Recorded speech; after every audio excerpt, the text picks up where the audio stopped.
जुर्र खुदा में रज़वी हो. Continuing my discussion from last Friday,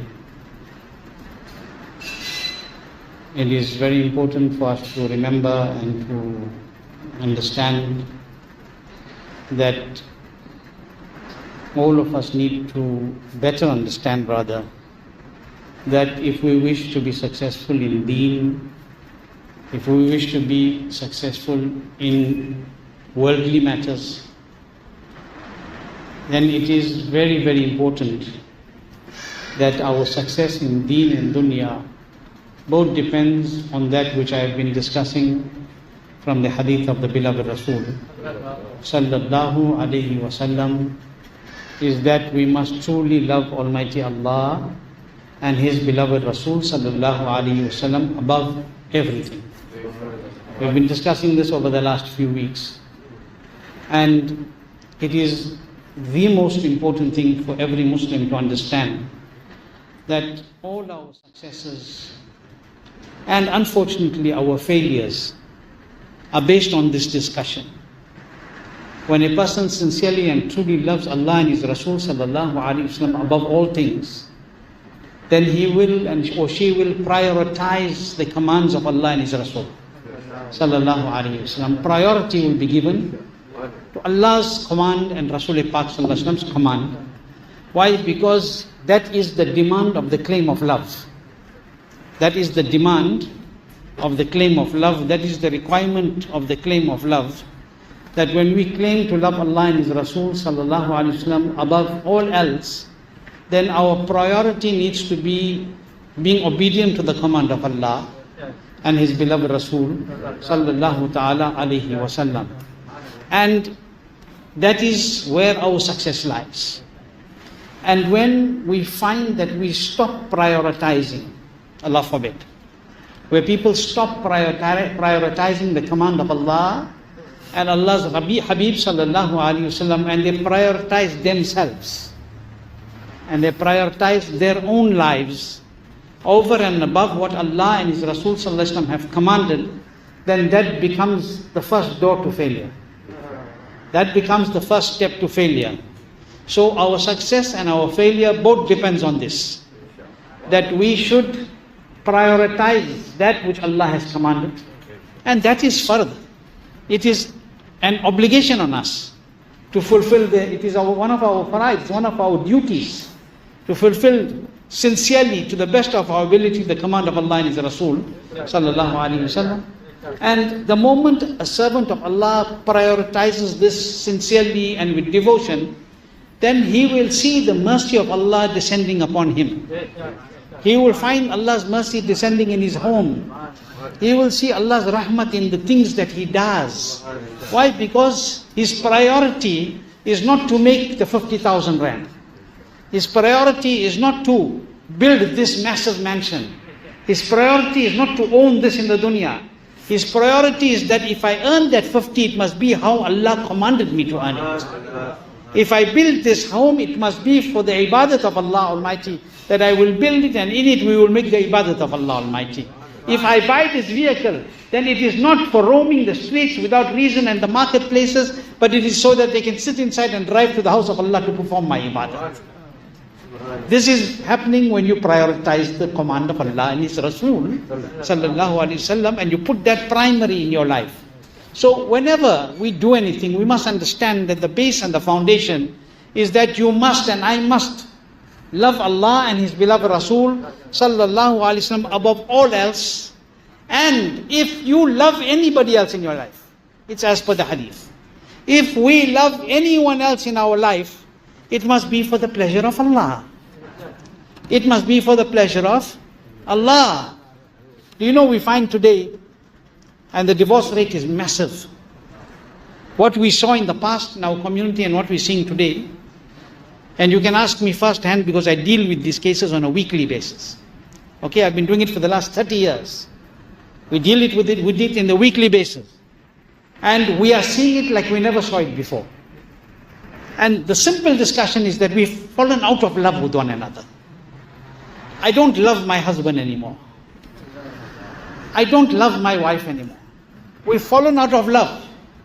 And I beg to ask, in this condition, it means that when you did fall in love, it was not for the sake of Allah.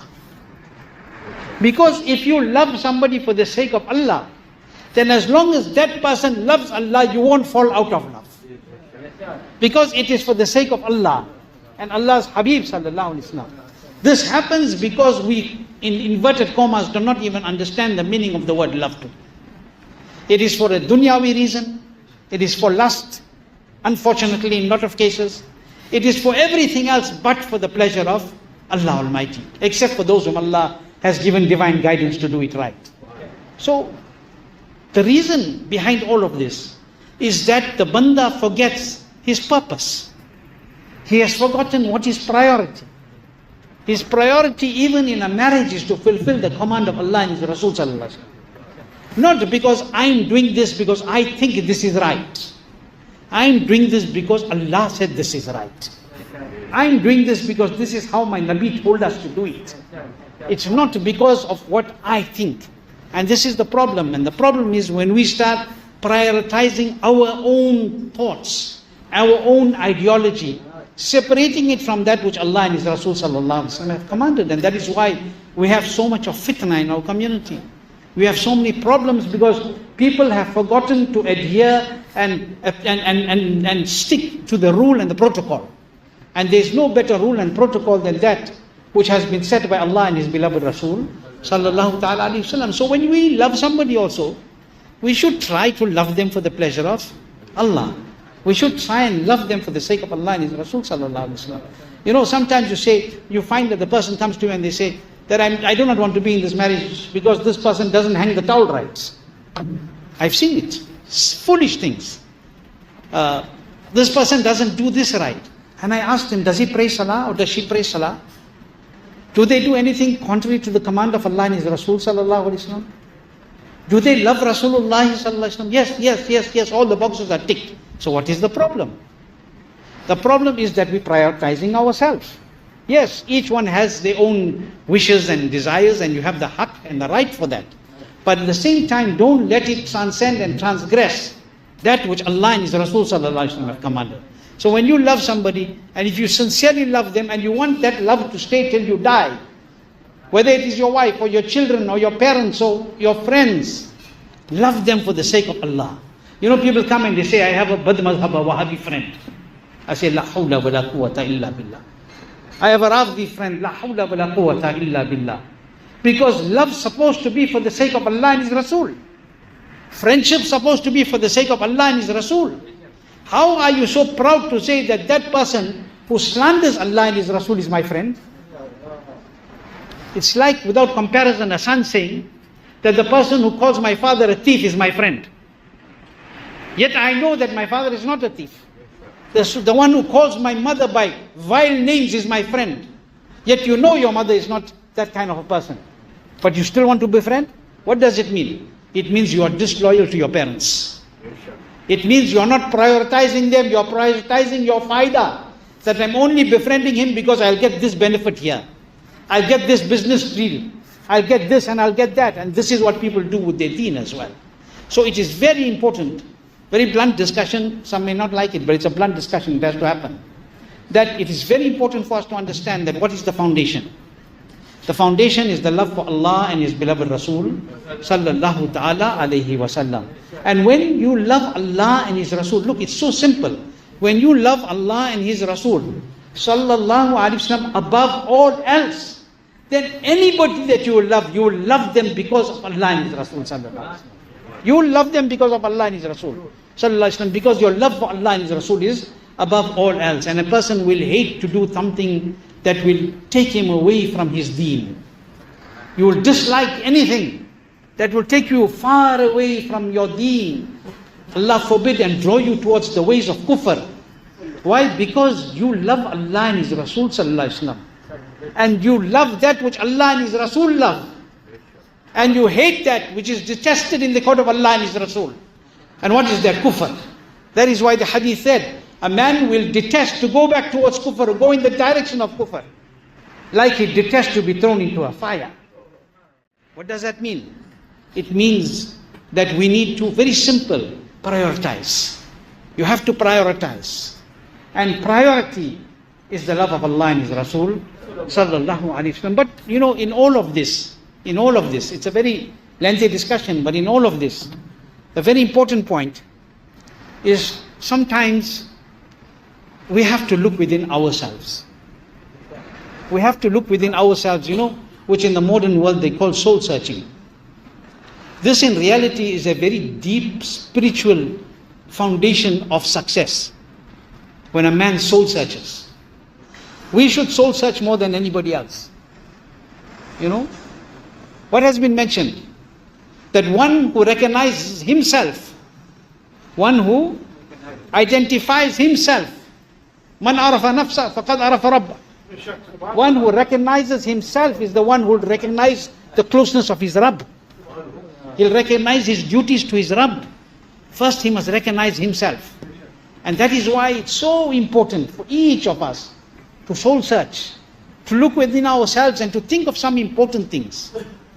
You have to ask, you have to continue reminding yourself. I have to remind myself. You have to remind yourself. We have to remind one another. We have to ask ourselves questions sometimes. We have to ask, what have we done until now to truly increase our love for Allah and His beloved Rasul sallallahu alaihi wasallam above all else? We know we must love Allah and His Rasul sallallahu alaihi wasallam above all else. What have we done up to now? How much effort have we made up to now to allow this condition to take root in us? To feel the essence of that love in us. How many of us today, when we stand for Salah and we say Allahu Akbar, we have even understood that Allah is the greatest at that time. Allah is the greatest. Allah is eternally the greatest. Allah is Azaliyun Abadi. But at that time, for us to remember that my Rabb, when you said Allahu Akbar, Allah is the greatest. At that time, when a banda says Allahu Akbar, and he reflects very deeply with what he said, Allahu Akbar, Allah is the greatest. I will not divert in this ibadat for anything else, even if it is for Rosie, because Allah is the greatest. I am standing here for the Rabb. I am standing here for the Rabb who has given rizq. Allah is Razzaqul Alameen. Today, for the reason of our stomachs and our rizq, Allah knows what people are doing. It has become a very sad state of affairs. It's very disappointing. But we have to ask ourselves, until now, what have I done to reach that level at least where I am somewhat satisfied that I am striving to attain this love of Allah and His Rasul sallallahu alaihi wasallam. You will never be able to reach the level that you think you will reach. But at the same time, feel in your heart that I'm making some effort. But to do that, you have to soul search. The other thing is, when we claim we love somebody else, do we love them for the sake of Allah and His Rasul? The question that we need to ask. And for the sake of the dunya, as I just said, for worldly reasons. Or is it so we can benefit from them in some way? We can get some fayda from them in some way. What is the reason? Is there an ulterior motive in everything that we do? This is what we need to ask. And very important thing, that what preparation have we made? What preparation have we made for the journey that will never bring us back home? When a person goes on a journey, he is also always hopeful that I will come back home. But there is one journey that he's going to make that's never going to bring him back home. It's never going to bring any of us back to our physical house. But Hudur Taj Sharia is to say beautifully. He said, that is a journey and a bridge that takes you from home to home. Subhanallah. Subhanallah. Subhanallah. It takes you from home to home. If we only understood the statement that this home is going to go. But Allahu Akbar, when you enter that home of Jannatul Firdaus, when you enter that garden that you cannot imagine, what will be the condition at that time? But yet, we try to do everything to win this dunya that is going to come to an end, that's fani. And we are not thinking about that house. We are now doing these things in our life that causes us to lose that. We want to keep this, not realizing that we will lose that. Lose this if you have to. Keep that. And how do you keep that? Prioritize the commands of Allah and His beloved Rasul sallallahu alaihi wasallam. Obey Allah and His Rasul sallallahu alaihi wasallam. What does Allah say in the Holy Quran? Allah says, Ya ayyuhalladhina amanu attaqullah. Ya ayyuhalladhina amanu attaqullah wal tanzur nafsum ma qaddamat lighad. What does Allah say? Oh, you who believe, fear Allah. Oh, you who believe, fear Allah, and let every soul see what it has sent forth for tomorrow. Surah Al-Hashr. Allah is saying in the Quran. Okay? وَلْتَنْظُرْ نَفْسٌ مَا قَدَّمَتْ لِغَدٍ. Allah is saying in the Holy Quran, let every ruh, every soul, soul means every person.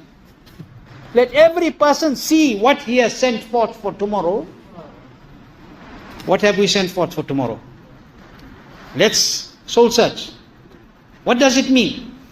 What are we being told? We are being told that reflect on what good deeds you have prepared for the hereafter. Reflect on the charity that you have given, on the righteous deeds that you have done, the good that you have done. Reflect, have I done this so that people say I am a very generous man? Have I done this so that people call me a very big namazi? Have I done this so that people say I am very parhezgar? Or I have done this solely for the pleasure of Allah? If you have done it for the sole pleasure of Allah, you and I have done it for Allah's pleasure, then we have sent forth. But if we done it for this dunya, it's going to stay here. It's not going to reach that level of acceptance. So it's very important that we think about these things. The discussion is very lengthy. If Allah wills, again I will continue from where I've stopped now next week. But something very important to think about, and I'm going to end with this. I was going to discuss today the 7 statements or the 7 points that Hazrat Abu Lays Samarkandi radiyallahu anh mentioned, that the awareness of the fear of Allah is manifest in 7 things. But I've not even finished the introduction to this discussion, and I've not reached there as yet. So inshallah I will try and do that next week if Allah wills. But it is something for us to all think about, and I think it's very important. Looking at the current situation of the world, looking at the condition of the ummah, we all have to think about the importance of prioritizing our deen over our dunya as best as we can. And prioritize the hukum of Allah and His Rasul sallallahu alaihi wasallam above all things. When you do this, then you will be able to feel the pain which the people in Palestine are feeling. You will be able to feel that which your fellow Sunni Muslim brother is feeling somewhere else. The problem is that we have become so numb to these things that even if something happens in front of us, we don't feel it. And what is the reason for that? Because we lost in the dunya. The dunya has devoured us and spat us out. This world will devour and spit you out.